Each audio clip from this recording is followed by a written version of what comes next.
fear. Get asked about it all the time. So, let's wrap. Fear, this is the most 80s point, is false evidence appearing real. They're classics for a reason. Can you refute that? You can't, can you? Because it's true. Fear is your estimation of a negative outcome. It's just your estimation of it. It's just you catastrophizing that this is what's going to happen if I do this. And the human brain is wired to do that. The human brain is wired to make you expend as little energy as possible, because the less energy that you expend, the longer that you survive, because just your little fucking fungus and millipedes that you were eating just lasts a little bit longer. Which is what I assume you eat today. My key audience, Timon and Pumbaa. But I think if you just recognize that point, that in most scenarios, your brain is going to come up with excuses for you not to do it, because it is just how survival works in the wild. The less energy you expend, it's the same with snakes. Snakes have been around for what, 250 million years, something like that? Correct me if I'm wrong. Don't correct me if I'm wrong, just fucking, look, that's not at the top of my head at the moment, even though I do have a pet snake. Pretty autistic hobbies in life. I like aquariums and snakes. But anyway, I think they are pretty remarkable creatures, because they're just this vine that occasionally eats a mouse. They do nothing.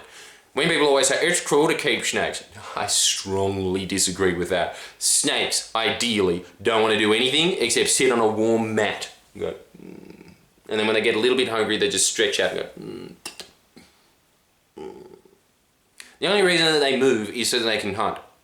They are expending as little energy as possible. There's a lot to learn from. They, from survival anyway, because if you survive 250 million years, you have survived mass extinctions, because you just do nothing. That's the key to success in life. To do as little as possible. They don't even have arms or legs. They evolved out of having arms or legs because that expended too much energy. They're just a neck.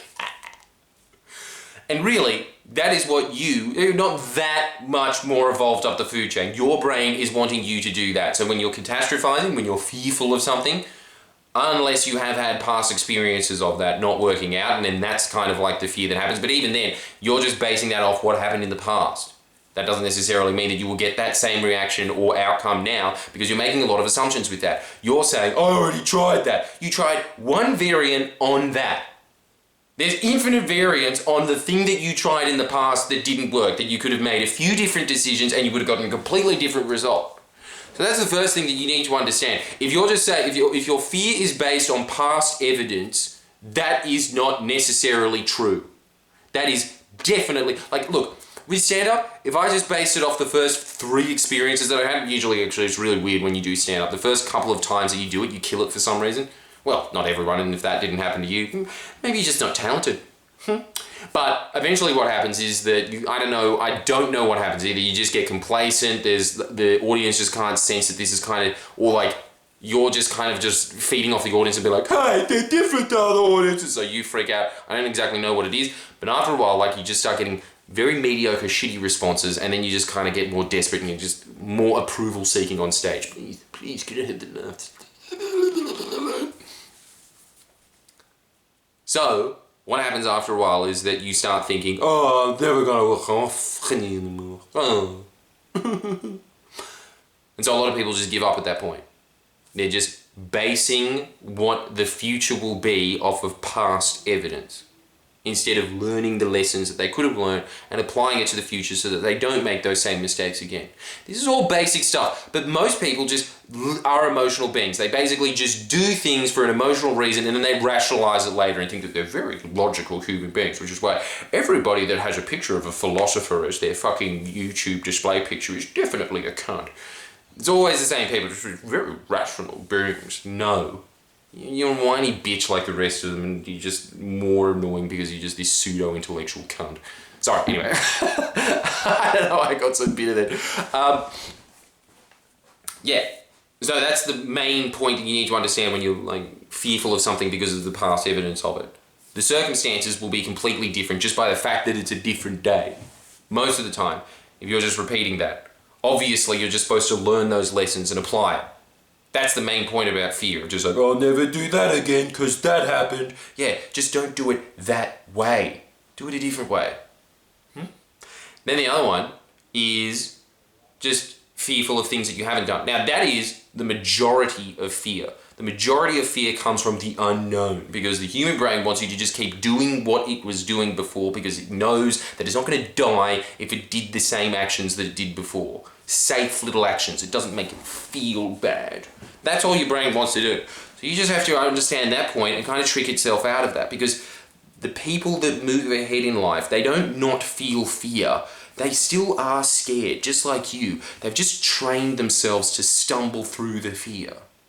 I think that a lot of the fear actually really comes down from not failure. I don't think anyone cares about failure. Because if you're just doing it by yourself and no one sees it, did it even happen? What you're actually scared about is your social value diminishing in front of others. But I'll give you a little secret in life. Bosses are the people that just made an ass of themselves in public so much that now they're at this position because they've learned all those mistakes. They haven't just gone like, oh, I'm never going to do anything ever again. They just learned, okay, that doesn't work. I'll be doing this, I'll be doing this, I'll be doing this. And then they get as what pimps refer to as being icy. And as a result of being icy, they have that real I don't give a fuck attitude. And so they start just doing things more. They just keep falling over and failing and failing and failing. And then eventually, because they've just learned all the lessons, they start succeeding. And they just start naturally succeeding because their brain has learned this is how you do that.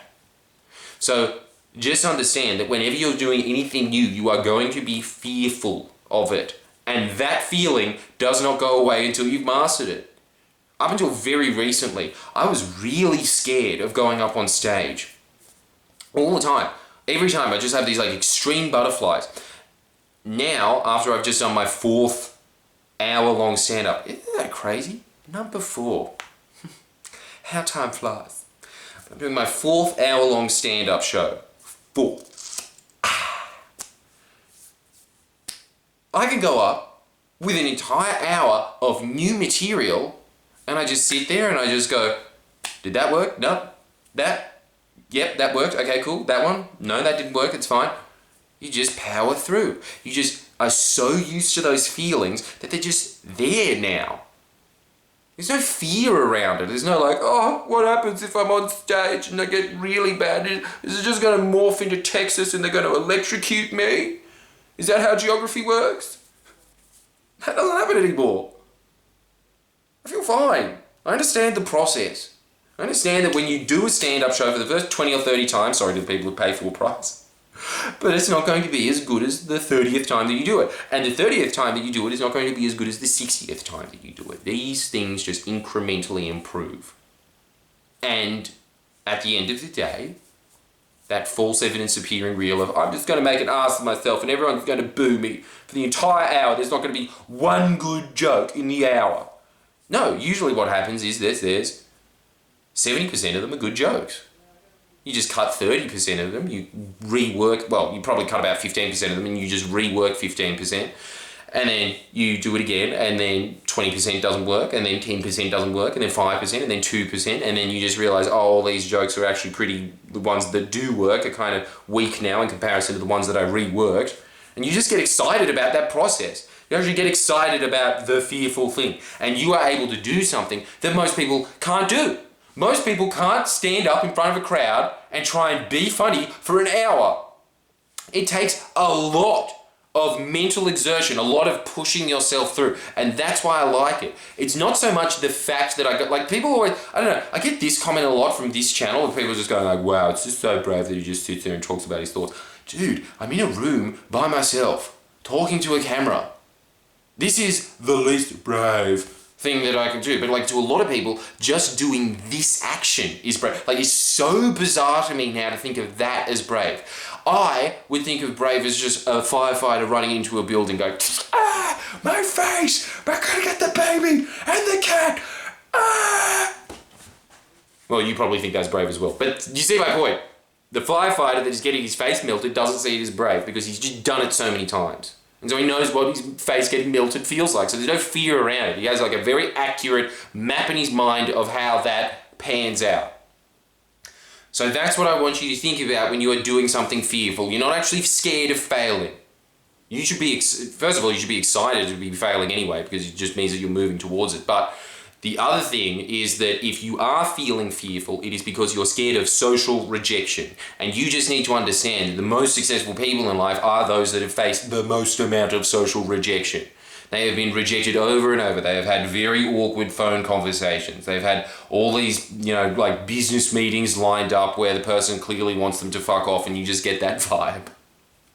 They've been in front of crowds where the crowd wants you to fuck off. There's not just one person, there is 100 people that just want you to go away and that they forget that you ever existed. But that's the other thing, right?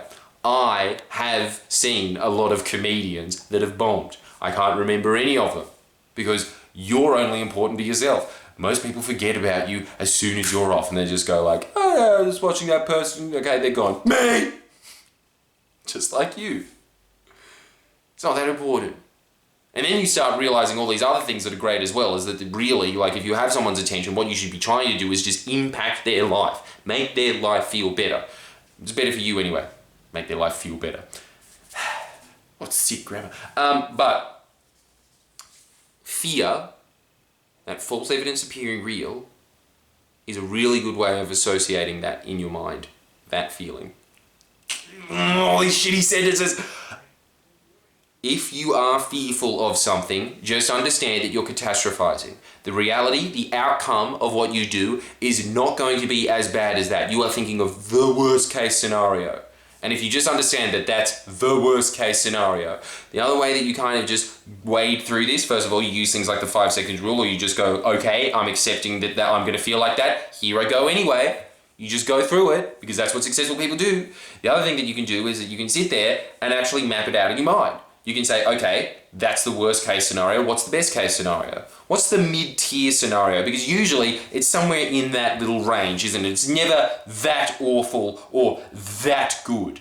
It's always kind of just like, oh yeah, some laughs again. It's never, boo, boo, take him to Texas, pay for his flight to Texas and electrocute him. That doesn't happen.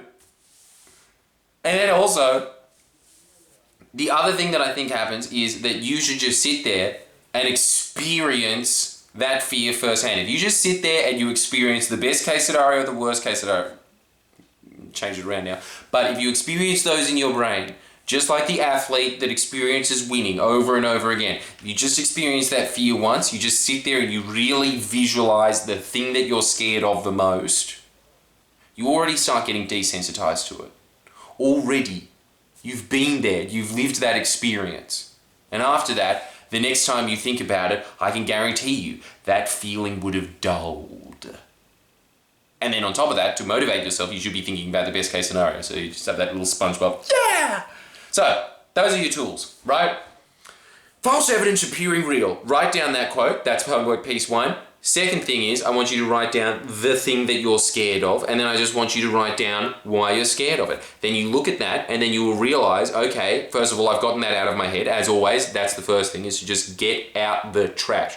Keep dumping it out. Just like you put trash in a bin. That's how you need to think about your mind. Just a little computer thing. There's all that stuff. It's like, just do that, look at it. I can guarantee you that when you look at what you're fearful of, you'll actually realize that it's quite absurd and ridiculous. It's not going to be that bad. But then, I want you to just live that experience in your mind. Just sit there, close your eyes, live that experience. Then you realize, okay, it's not that bad. Then I want you to sit there and I want you to live out the positive experience of it. And then I want you to start conditioning your mind over and over again. Talked about anchoring before, remember? Every time you just think about like a positive thing in the future or past, something that you're like excited about doing or something that you were excited to do, you do some, I do this anyway, there's all kinds of things. You can do this, you can do that. You just want to touch a part of your body over and over again so you have that Pavlovian response. Every time I do that, look, I feel better already. Already when I do that. When I do this, this is like 2 AA Duracell batteries, specifically. Duracell, the one that lasts 50% more according to them. So, I do that because I don't know, for some reason I've just kind of linked up in my mind there's car wires. The little alligator clips. And so I feel better doing that. I want you to sit there and I want you to think about the thing that you're fearful of. I want you to think about the exact opposite experience of that. Basically just to dull that in my mind, but I want you to think about the exact opposite experience of that. I want you to think about the cartoonishly good experience of that, and I want you to link it up. I want you to do something. This. Every time you get like a real gush of emotions of, that would be cool. That's what I want you to do. Those are the 3 pieces of homework. Like the video. Give me more questions. I will see you tomorrow.